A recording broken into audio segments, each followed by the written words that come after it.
দিকে দিকে জলমগ্ন ছবিটা এরকমই। ডিভিসির জলে এখনো দুর্ভোগ কিন্তু কাটেনি। ঘাটালের ছবি দেখাবো। ঘাটাল পুরো এলাকার 13টি ওয়ার্ড ঠিক এরকম ভাবেই জলমগ্ন। প্লাবনের জলে একাধিক স্কুল পর্যন্ত ডুবে গিয়েছে। ভয়াবহ অবস্থা। প্লাবনের জলে একাধিক স্কুল ডুবে গিয়েছে। ঠিক কি ছবি, আরো বিস্তারিত সুকান্ত জানাতে পারবে। সুকান্ত, যে ছবি আমরা দেখছি, অঙ্গনওয়াড়ি কেন্দ্র, হেলথ সেন্টার, একাধিক স্কুল, সেগুলো রীতিমতো ভাসছে। কোনো কোনো স্কুলে ত্রাণ শিবির খোলা হয়েছে। কি অবস্থা? দেখো, শুধু শহর নয়, গ্রামাঞ্চল অর্থাৎ ঘাটাল পৌরসভার যেমন 13টি ওয়ার্ড, তার সাথে ঘাটাল পঞ্চায়েত সমিতির বিস্তীর্ণ এলাকা অর্থাৎ সবকটি ব্লক কিন্তু প্লাবিত হয়ে রয়েছে।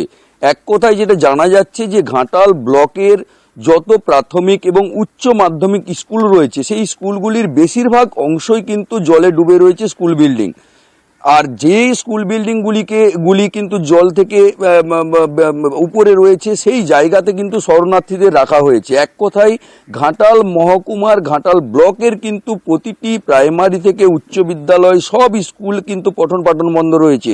শুধু তাই নয়, ঘাটাল পৌরসভার ওই 13টি ওয়ার্ডেও যে স্কুলগুলি রয়েছে এবং তার সাথে যে আইসিডিএস সেন্টার রয়েছে, তার সাথে হেলথ সেন্টার রয়েছে, সবগুলি কিন্তু এখনো পর্যন্ত জলের তলায়।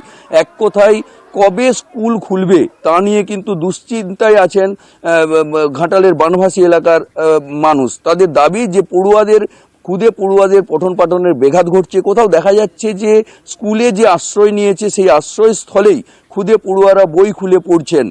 এক কথায় পুজোর মুখে চরম দুশ্চিন্তায় ঘাটালের বানভাসী এলাকার মানুষ। তারা এখনো বুঝতে পারছেন না যে কবে তারা বাড়ি ফিরে যাবেন।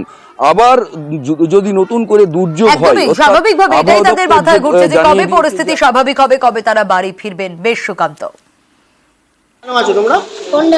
বন্যায় কি ঘর ডুবে গেছে? তাহলে পড়াশোনা কিভাবে করছো? সবাই মিলে এখানে খাওয়া দাওয়া পড়াশোনা সবই আছো? স্কুল এখনো মানে দু মানুষ জল হতে পারে, সে বলছে এখনো 2 মানুষ জলের তলায় পড়ে আছে। সেটাও এখনো বুঝতে পারছি না আমরা কবে জল মরবে। আবার কাল থেকে নাকি বলছে নিম্নচাপ। 150 উপরে প্রাইমারি স্কুল ডুবে আছে, হাই স্কুল প্রায় 21 খানা ডুবে আছে জলের তলায়, আইসিডিএস প্রায় 215টা আইসিডিএস ডুবে আছে, আর হেলথ সেন্টার যেটা স্বাস্থ্য কেন্দ্র প্রায় 24টা ডুবে আছে। সবাই মিলে ঐক্যবদ্ধভাবে আমরা এটা কাউন্টার করছি। আশা করি আমরা দ্রুত এর থেকে নিষ্কৃতি পাবো।